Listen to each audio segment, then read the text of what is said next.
Hello friends, आजच्या नवीन व्हिडिओमध्ये तुमचे मनापासून स्वागत करते।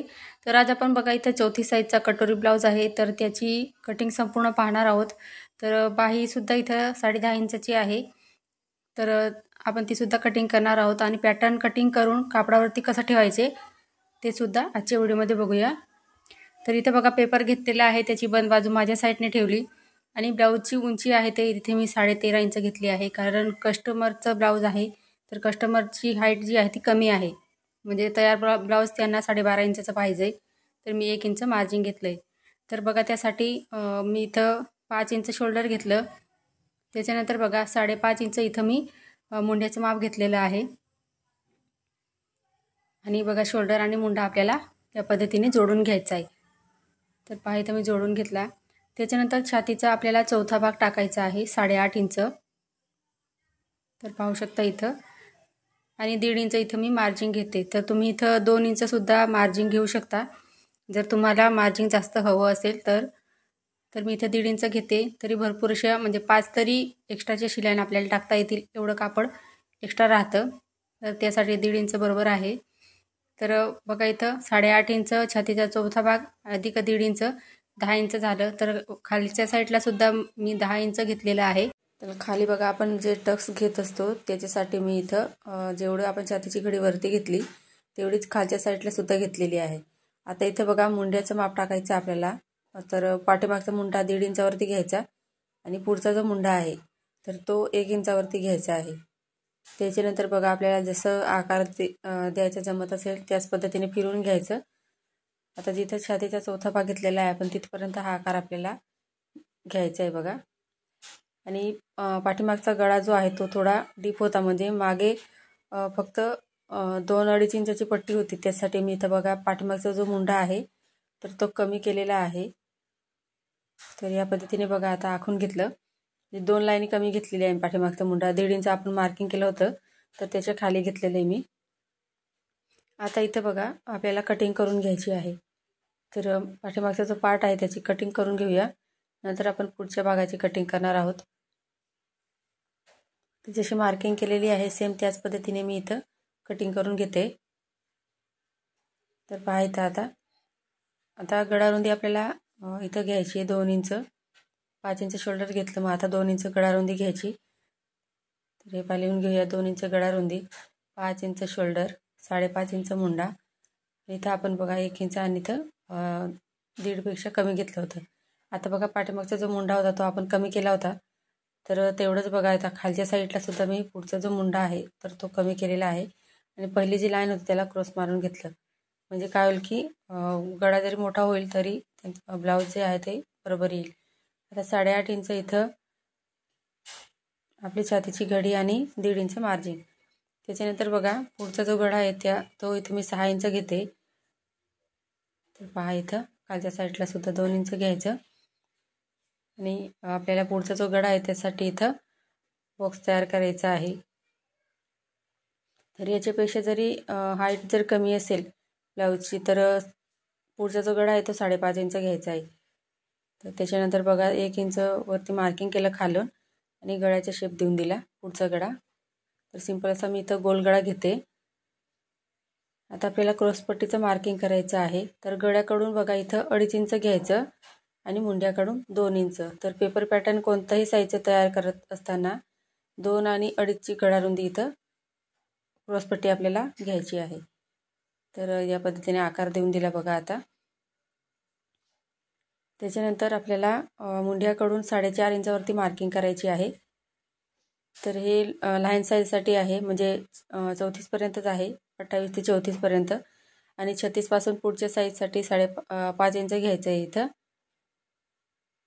त्याच्यानंतर बघा 4.5 जिथं मार्किंग केलं तिथून आपण एक लाईन आखून घेतली आणि गळ्याच्या तिथं बघा 1 इंचावरती मार्किंग केली होती, तिथून अशी तिरकस अशी लाईन आखून घ्यायची। तर या पद्धतीने बघा आता आपण कटिंग करून घेणार आहोत पुढच्या भागाची। तर पहा इथं हा पाठीमागचा जो पार्ट होता तो सेपरेट करून घेतला। आता इथं मुंड्याचा सुद्धा आपण आकार कट करणार आहोत, तर जो नंतर काढला होता मुंड्याचा आकार तो आपण इथं कट केला।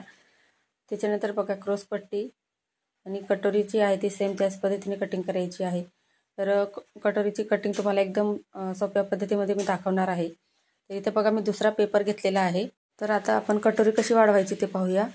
तर पहा इथं मी 2 इंच बघा आपण गळारुंदी घेतली होती गळा काढण्यासाठी. तर ती गळारुंदी इथं आपल्याला 2 इंच घ्यायची आहे. तर त्या टोकापासून बघा जे आडवं माप होतं ते आपण गळारुंदीचं घेतलं 2 इंच आणि तिथूनच खाली 1.5 इंच घ्यायचं आहे म्हणजे उभं माप. तर ते इथं 1.5 इंच घ्यायचं आहे म्हणजे सर्व साईजसाठी. त्याच्यानंतर बघा जिथं 1.5 इंचाची मार्जिन केली तिथून खाली 4.5 इंच घ्यायचं आहे. परत आपल्याला बघा 7 इंचावरती आडवं कटोरीचं माप टाकायचं आहे आणि त्याचा सेंटर पॉईंट काढून घ्यायचं आहे म्हणजे 7चा मध्य जो असतो तो काढून घ्यायचा इथं मार्किंग करून घ्यायची. आता इथे बघा जो सेंटर पॉईंट काढलेला आहे तर तिथून आपल्याला वरून खाली 8 इंच कुठे येत आहे तिथपर्यंत आपल्याला ही लाईन आखायची आहे. तर पहा इथं मी 8 इंचवरती मार्किंग केलं. त्याच्यानंतर हे दोघं पॉईंट जोडायचे आहे या पद्धतीने बघा. आता आपल्याला कटोरीचा शेप द्यायचा आहे. तर जिथं आपण तिरकं 7 इंच जिथं लिहिलेलं आहे आडवं माप तिथून तर वरती आपण जे गळारुंदीचं माप टाकलं होतं तिथपर्यंत हा आकार कटोरीचा या पद्धतीने द्यायचा आहे आपल्याला. आता आपलं बघा जे आपण साईड पार्ट कट केलं होतं तर ते चेक करायचं आहे. त्याच्यानंतरच आपल्याला व्यवस्थित कटिंग जमेल. आता इथं पहा या पद्धतीने आपण मोजून जर पाहिलं तर कटोरी साईड पार्टपेक्षा अर्धा इंच जास्त आहे. तर आपल्याला कटोरी जी आहे ती अर्धा इंच जास्तच घ्यायची असते. तर बघा इथं किंचित थोडासा मी कटोरीला या पद्धतीने आकार देऊन दिला. आता इथं बघा आपण जी आडवी कटोरी होती ती 7 इंचची घेतली होती आणि आडवी 7 इंच आणि उभी कटोरी 8 इंचची घेतलेली. तर ही जी कटोरी आहे तर तुम्ही 32 साईजसाठी सुद्धा यूज करू शकता. आणि कोणत्याही साईजची कटोरी काढत असताना गळारुंदी तुम्ही जी घेतली असेल तर ती इथं टाकायची आहे आणि 1.5 इंच जे मी घेतलेलं आहे ते सर्व साईजसाठी आहे. तर या पद्धतीने बघा आपली कटोरी सुद्धा रेडी झालेली आहे. आता इथे बघा बाही कटिंग करायची आहे. तर बाही जी आहे ती 10.5 इंचची बाही आहे. तर मी इथं बघा जेवढा पेपर आहे तेवढं मी इथं कट करते आणि त्याच्यानंतर मेन कापडावरती ठेवून मला जेवढी बाही लागणार आहे तेवढी मी इथं कट करून घेणार आहे. तर त्याच्यासाठी बघा पेपर आहे तो फोल्ड केलेला आहे आणि बंद बाजू आहे तिथून मी बाहीची घडी मोजलेली आहे. तर आपली छातीची घडी प्लस 1.5 इंच आपण जेवढं घेतलं होतं 10 इंच तर त्याच्यामधून 1 इंच मायनस करायचं आहे. म्हणजे मी इथं 9 इंच इथं बाहीची घडी घेतलेली आहे. आता इथं जेवढा पेपर आहे तेवढा म्हणजे मी 8.5 इंचचा इथं पेपर घेतलेला आहे. म्हणजे तेवढी बाही इथं मी कट करते आणि त्याच्यानंतर कापडावरती आपण 10.5 इंचाची बाही कट करणार आहोत. तर वरून बघा आकार देण्यासाठी मुंड्याचे आकार देण्यासाठी 3 इंचवरती मार्किंग करायचं आणि जिथं 3 इंचचा पॉईंट घेतला आपण तिथून आतल्या साईडला 2 इंच घ्यायचं आहे. तर बघा ही लाईन थोडीशी तिरकस होती तर सरळ करून घेतली मी. आता जिथं बघा बंद बाजू आहे तिथपर्यंत या पद्धतीने आपल्याला लाईन आखून घ्यायची आहे आणि 3 पॉईंट घ्यायचे आहेत 1.5 इंचाचे. तर मोठ्या साईजसाठी 2 इंच घ्यायचं इथं. आता पहिला पॉईंट आहे त्याला खालच्या साईडला अर्धा इंच घ्यायचं आणि पुढचे जे 2 पॉईंट आहेत त्यांना वरच्या साईडने जसं मी इथं दाखवत आहे सेम त्याच पद्धतीने अर्धा इंचवरती वरच्या साईडने आकार द्यायचा आहे. आता सिंपल अशी बाहीचा इथं शेप द्यायचा आहे. अंदाजे बाही न काढता आपण या पद्धतीने सिंपल अशी बाही काढू शकतो आणि ही जी बाही आहे ती आपण म्हणजे जोडताना पण कमी पडत नाही त्याचबरोबर फिटिंगला सुद्धा व्यवस्थित बसते. आता इथं बघा दंडघेरचं माप इथं मी 4.5 इंच घेते म्हणजे 5 इंच घेतलं आहे बघा. त्याचा दंड जो आहे तर 9 इंच होता पण त्याच्यानंतर त्यांना मी नंतर फिटिंग करून देईल तर त्यासाठी मी इथं 5 इंच दंडघेर आणि 1.5 इंच मार्जिन घेतलं आहे. आता इथं बघा बाही लांबी आपण 8.5 घेतलं. त्याच्यानंतर बाहीची घडी लिहून घेऊया 9 इंच म्हणजे 10 इंच आपली छातीची घडी घेतली होती आपण.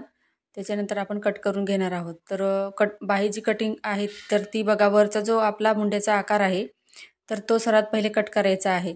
त्याच्यानंतर बाहीला ओपन करायचं आणि पुढचा जो मुंड्याचा आपण आकार दिलेला आहे तो इथं कट करायचा आहे. तर इथं बघा आपली बाही एकदम परफेक्ट अशी कटिंग झालेली आहे. त्याच्यानंतर बघा क्रॉसपट्टी काढायची आहे. तर मी इथं 10.5 इंच घडी घेतलेली आहे क्रॉसपट्टीची. उरली तर चालते पण कमी पडायला नको यासाठी अर्धा इंच एक्स्ट्रा घ्यायची.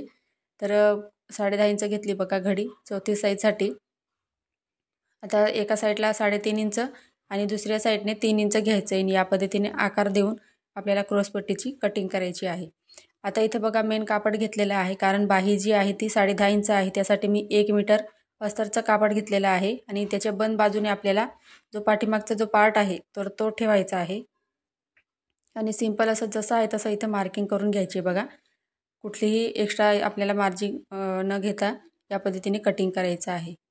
आता जिथं पाठीमागचा जो पार्ट ठेवलेला आहे, मुंड्याचा आकार आपण काढला आहे पाठीमागच्या भागाचा, तिथं आपल्याला पुढचा जो पार्ट आहे आपला साईड पार्ट तो ठेवायचा आहे आणि या पद्धतीने कटिंग करून घेऊया आपण बघा.